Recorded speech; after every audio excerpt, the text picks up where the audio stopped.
back here with another quick review.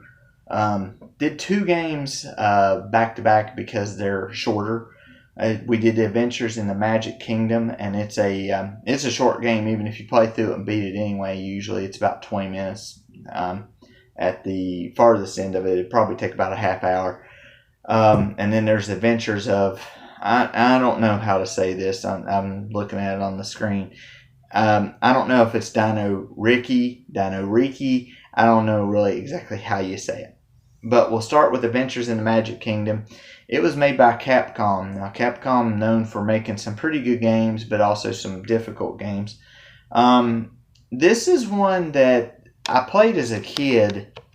It came out in 1990 is what it says, and I played it whenever it came out.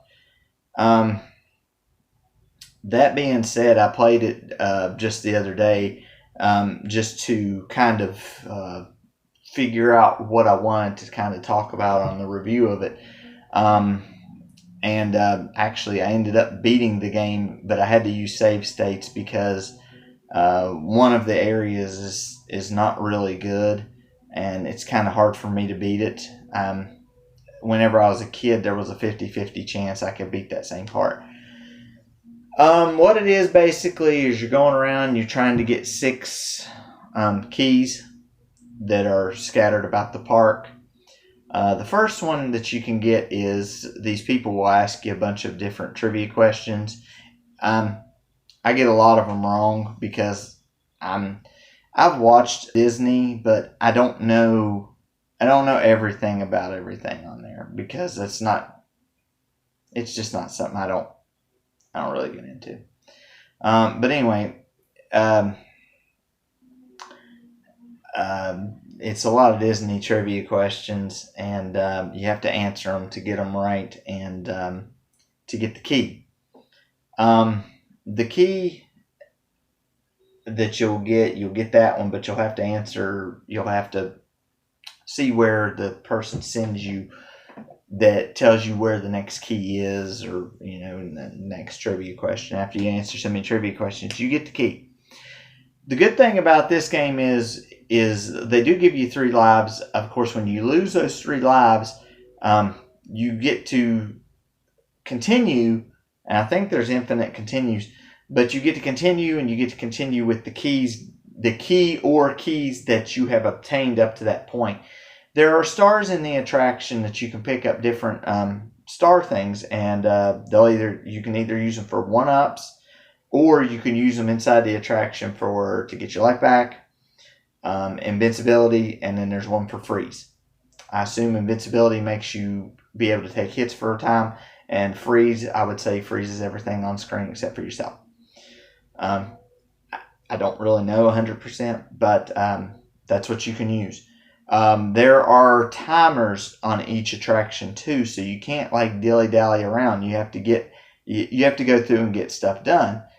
So with that said, we'll talk about the attractions. The first one is a Pirates attraction. I'm not sure if I don't think it's based upon Pirates of the Caribbean, the movies. I'm pretty sure it's not. You have to rescue 6 hostages. As you'll see, I played through it just a little bit. You can't hit the pirates with anything except for a barrel, or if you can pick up a candle. So you have to find the candles, and you have to keep picking those up because you can run out of ammunition with the candle to throw at them.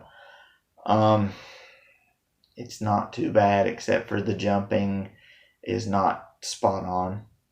And we'll get into that some more on some of the other parts too. Now, there's another one that's it's like a haunted house type thing. You start with candles in that one, and you can throw them. But like I said, once you run out, you're out. Once you go into the mansion, there's more of them in there. And you'll go up through a couple of areas before you'll fight a boss. I thought the boss was actually glitched whenever I fought it the first time. I don't go all the way up through the house. But I thought the boss was glitched the first time. I don't even know what I was doing with against the boss the first time, but somehow he was dead and gave me the key. I don't know. So you go and the next one is like a mine cart. Mickey will tell you to stop at one of the stations. Um, Mine this time happened to be number 3. It's kind of random which one he chooses. Mine happened this time to be number 3. Number 3 is they go from left to right as 1, 2, 3, and 4. And there's boulders that come down. There's other stuff in the way. You have to try to drive that mine cart. If you hit the B button, it'll slow it down a little bit for the brakes and things like that. But basically, you're just trying to get from point A to point B as fast as you can without taking too many hits and without running out of time and with going to the right station. And that's a lot to ask for a game that really doesn't, moving on the tracks doesn't really work real well. There's an Autotopia. I almost made it through it. I always kind of stay toward the left on that one. The control on that one's so awful. You have to a combination of like up and pressing A to try to get the car to go fast. There's a part where there's a bridge that comes across. You want to slow down before you get there and let the bridge get up and then go across it, and then that's toward the end of it. It's not very long, and I don't know that there's really any way to consider yourself a loser of the race. I'm not real sure there's any other way to fail other than to not get to the end by dropping like in the water or something, or by not getting there on the allotted time that they give you. The other one is Space Mountain. You have to get through Sector A to Sector F. And this one is a Simon Says thing. If it says go up, you press up. If it says go down, down. If it'll do something, sometimes it doesn't do it on the gameplay, but where it'll have left and right come up, you can press either one. A is the one that they'll prompt you to shoot if there's a planet coming at you. B is the other one for a ship.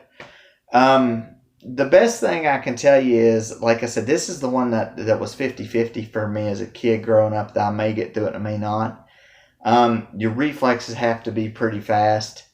You have to see what's on the screen.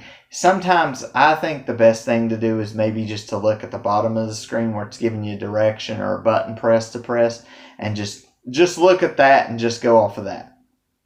So that may be something that y'all may be able to do. And I got up to Sector C this time. But every sector it goes faster. It's faster. It's just faster as it goes up through there. That's all there is though on the things. The control is really lacking on this game. It's too loose in some games. It's a little bit too tight in the other games. It really shouldn't have been this way. The ending kind of sucks because you just get the 6 keys. Mickey's like, oh, we got the band. Now we're going to march down Main Street. And it just shows you the end with you and him and Goofy and Donald. And it's really not worth the playthrough. I do not like this game. I didn't like this game as a kid. I don't like it now. There's just a lot of things that make the game bad. The music is bad. The trivia is not bad. I can see why they put that in there. And I know what they were going for with the attractions is something different to go through and to figure out, and patterns and tendencies and stuff, and you can get through them. But Capcom, in their true sense, they make this one a little bit more difficult than what it needs to be, and they were known for making difficult games. But really, once you get them down, and you know where you're going and stuff, you can kind of get through them, and they're not too bad after that point. But really, the payoff for the end is not that good. Like I said, the controls too loose in some areas, too tight in some of the other areas. This is just in my opinion, it's a really badly made game, and I just really do not like it. I was glad to beat it yesterday, but it's just, to me, it's an awful game. It's an awful game. I mean, it's bad. It's just really bad. Now the other one, The Adventures of, we're just gonna call it Dino Riki. I didn't play this one as a kid, and thank goodness I did not play this one as a kid. It is you start at the bottom of the screen, you go forward shooting. Basically, you're a caveman trying to get through the life and stuff. There's a code to continue where you're at. I don't know that it really helps. There are power-ups as you go up the screen that you have to shoot these flowers.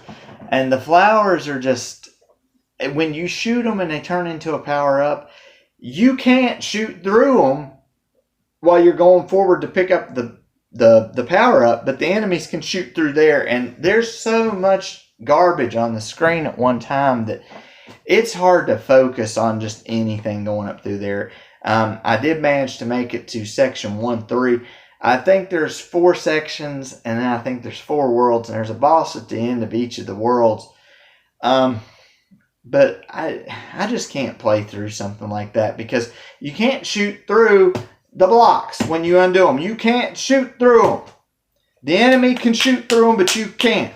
That makes absolutely no sense. Why you would make a game like that to that point to where you can't shoot through stuff but they can, that is a pain.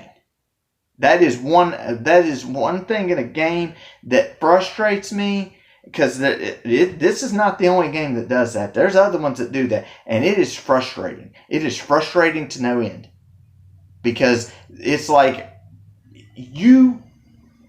the game is going to cheat, and you're going to know that, and it's going to shoot through all that stuff, and there's going to be other characters coming down through there that's going to be just crashing through stuff, and you can't do anything about it. You have to like run out and try to pick up the power up while you're trying to get there, and then you're going to get hit on the way. There's no sense in that. There is no reason for that to be something like that. It's just it boggles my mind. And Hudson is the creator of this game. Hudson made Adventure Island. Those were good. I mean, yeah, they've got their flaws and bits and pieces of them. And, and Hudson made some other games that, questionable here and there. But most of them have at least 1 or 2 redeeming qualities. This game does not. The control is just loose as can be. And then they put in platform jumping. They put in platform jumping in parts. Now, yeah, I understand there are some power-ups that are like wings or other things that you can throw tomahawks or other weapons. But when you get hit one time, the power-up's gone. So if you got the tomahawks, you get hit, that power-up's gone. You're back to your just default stone throwing. And then there's like a Mega Riki or whatever it is, and he shoots out little projectile people of himself when he looks like this big huge caveman. I let the demo play to show some other to show like one of the boss fights, and then to show some of the stages, because I honestly am not going to sit there and try to get through this game, because, and I'll tell you what the ending is. It's not going to spoil anything for you, but it may keep you from playing the game. There's no ending. It doesn't say the end. It doesn't say game over. It doesn't give you a little story. It doesn't say thank you for playing. It just starts right back over on 1-1 again. It doesn't tell you anything. It just shows you, it just jumps right back to 1-1. So you just keep going in a continuous loop. So, if you wanted to play this game before, that's what it does when you get to the end. So don't stress about trying to get to the end of the game. If you're like me and you couldn't get through half of the first stage anyway, don't worry about beating it. You're just going back through it anyway. Wouldn't make no sense. That's another problem on some games. Make an ending. Make an ending for the player, so that we can see. I mean, if you want us to keep playing through it, You can do that. But like with Mario Brothers, Super Mario Brothers is a great example of that. You can beat the game. And then there's an ending. And then you start back over. The world's a little bit harder and things like that and stuff like that. But it's different. It's different, and there's an ending. Even Ghosts and Goblins, one of the most notorious difficult games in the NES library. Even though you have to go through the game 2 times, it has an ending the first time, and it has an ending the second time. Granted, the endings are not good, and for the hours or so that you may have put into the game, the endings are not going to be good for you, but at the same point, at least they have the decency to give you an ending. And not only to give you an ending, but to give you 2 endings. 2 endings. But there's nothing I like about this game. I don't think I would have liked this game if I would have played it whenever I was younger. I don't like it now. I think it's awful. I think it's an awful game. Like I said, no ending. The music's not even that good.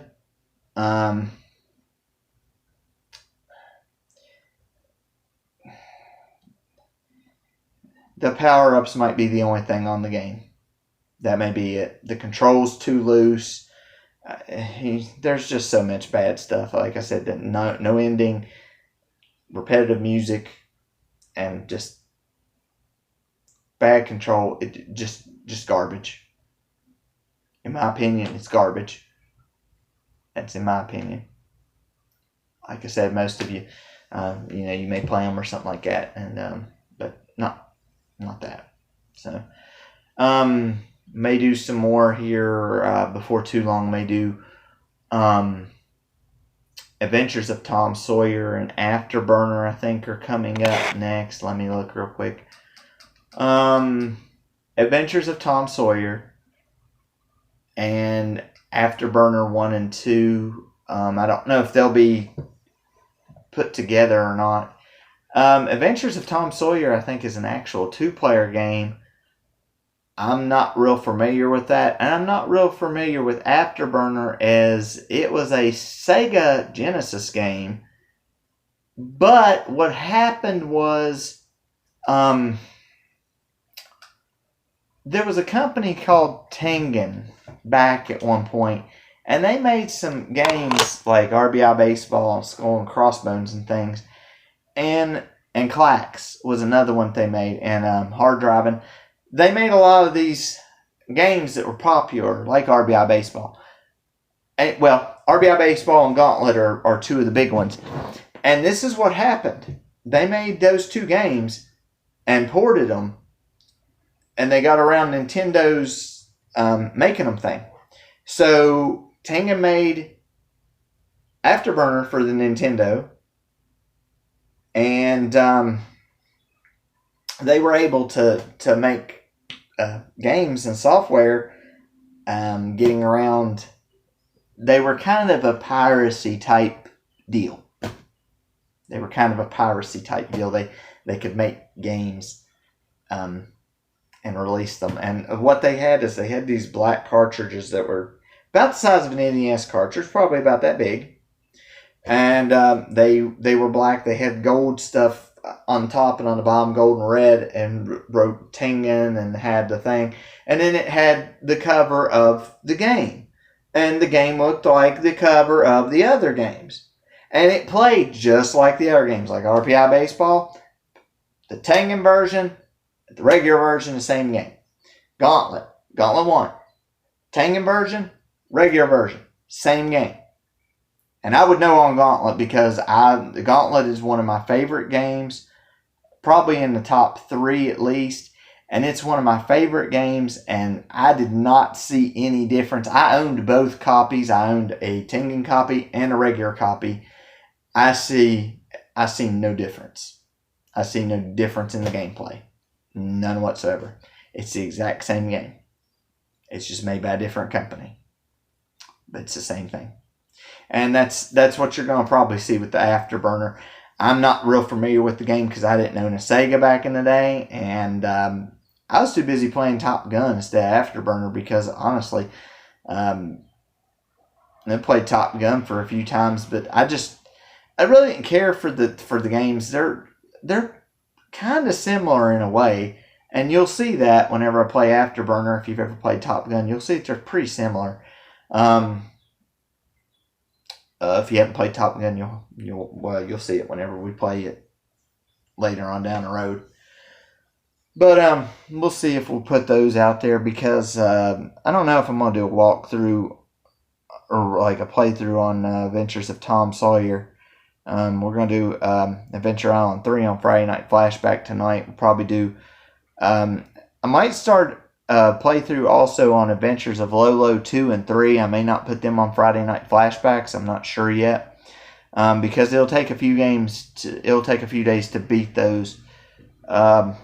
To beat those particular 2 games with the puzzle solving in them. So we may just put those videos out as we get them done along with the Adventure Island 3 because I think I'm going to do an Adventure Island 3 playthrough as well. So just keep your eyes peeled for those playthroughs, and we'll see what we're going to get out there, and we'll review some of these that we're not going to go through all the way. We'll review them kind of like I'm doing right now, kind of like I did for this video. But just keep your eyes peeled, watch for them, and we'll see you on the next reviews, and also I'll see you later on this one for Friday Night Throwback with Adventure Island 3.